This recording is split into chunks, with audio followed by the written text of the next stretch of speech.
अलख निरंजन। अकेले की उड़ान अकेले की तरफ, flight of the alone to the alone. संसार में जीने के लिए आपको किसी न किसी व्यक्ति का सहारा चाहिए होगा। हर एक आदमी को सहारे की ज़रूरत होती है। अकेला आदमी जी नहीं सकता। मनुष्य सामाजिक प्राणी है, इसीलिए उसको किसी न किसी का संग साथ चाहिए। और संग साथ में आदमी जीने के लिए उसको एक बड़ी कलाकारी चाहिए। जो आदमी अकेला नहीं जी सकता वो किसी के साथ भी नहीं जी सकता। इसीलिए परिवार में, घर में, समाज में, मित्र में, हर एक जगह कलह है, कलह की घटना है, क्योंकि हमें जीने नहीं आता ठीक से। जिसको जीने आ गया, संसार की एक समझ आ गई, जिसको वर्ल्ड रियलाइजेशन कहते हैं, वो समझ ठीक ठीक बैठ गई, तो उसके बाद की घटना है सेल्फ रियलाइजेशन। जो आदमी अकेले आनंदित हो सकता है, अकेले प्रसन्न हो सकता है, अकेले मौन हो सकता है, अकेले उत्सव भी मना सकता है। अकेला जीना एक बड़ी कलाकारी है। और जो आदमी अकेले रहना नहीं सकता वो किसी के साथ भी नहीं रह सकता। ऐसे हम क्षण भर को आते हैं मन बहलाने के लिए, मगर उससे थोड़ा सा और उपद्रव हो जाता। हम तलाश करते हैं किसी व्यक्ति को कि थोड़ा सा सुख मिल जाए, कहीं से भी शांति मिल जाए, आनंद मिल जाए, और इसीलिए हम संसार में प्रवेश करते हैं, संसार बसाते हैं, और वहाँ जा कर के और उलझ जाते हैं, और फंस जाते हैं, और परेशान हो जाते हैं। तो मेरे देखे संसार और परमात्मा दो चीज़ें नहीं है, ये एक ही सिक्के का दो पहलू है। यूँ कहें कि एक ही चीज़ का दो नाम है।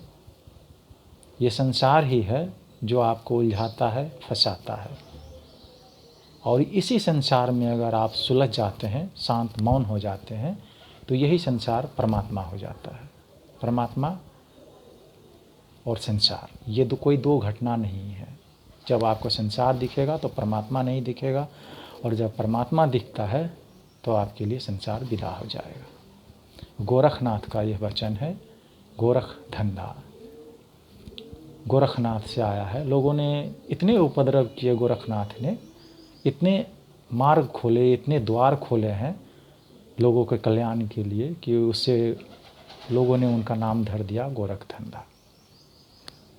अब रोटी, कपड़ा और मकान, ये तीन चीज़ तो आपको चाहिए, कुछ न कुछ आपको करना पड़ेगा। कोई सा भी धंधा आपको चुनना पड़ेगा जिससे ये तीनों आपको पास आ जाए। तो लोग आसान से मार्ग भी खोज ढूंढ लेते हैं, धर्म का धंधा भी करने लगते हैं। तो एक संसार का समझ आने के बाद में आपको एक समझ बैठेगी, उसके बाद में आपको सेल्फ रियलाइजेशन की घटना आएगी।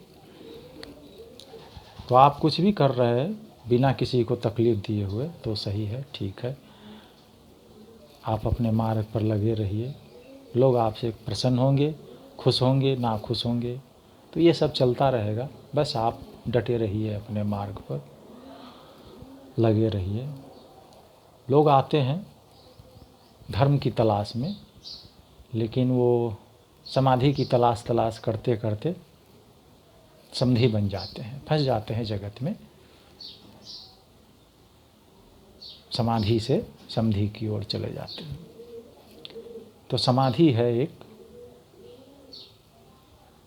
माउंट एवरेस्ट जैसा, इतनी ऊंची घटना है, इतना आपका स्वभाव वहाँ छूट जाता है, अकेला अकेला और अकेला, और आप आनंदित होते हैं।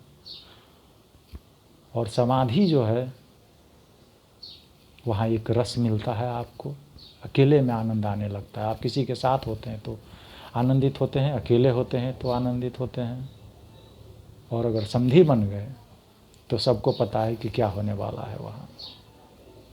तो शुरू में तो लोग तलाश करते हैं धर्म की, समाधि की, और चढ़ नहीं पाते हैं, कहीं उलझ जाते हैं, फंस जाते हैं, तो समाधि से समधी की ओर चले जाते हैं। यह दुष्चक्र में फंस जाने के बाद में एक उपद्रव चालू होता है।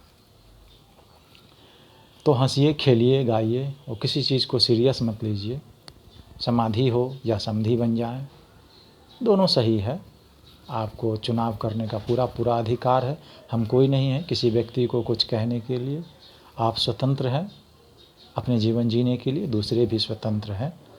हम कमेंट करते रहते हैं दूसरे पर, तो ऐसा नहीं होना चाहिए। हम लोगों ने बुद्ध पूर्णिमा मनाया, जो भी हमारे मित्रगण हैं उन्होंने तन मन धन से सहयोग किया, वो सब का शुक्रगुजार हूँ। और बहुत ही हम लोगों ने आनंदित किया, एक बहुत अच्छी घटना घटी, ध्यान में सब मज़े किए, आनंद आया और भंडारा भी खूब अच्छा से चला। तो उस आपके सहयोगों के लिए बहुत बहुत धन्यवाद।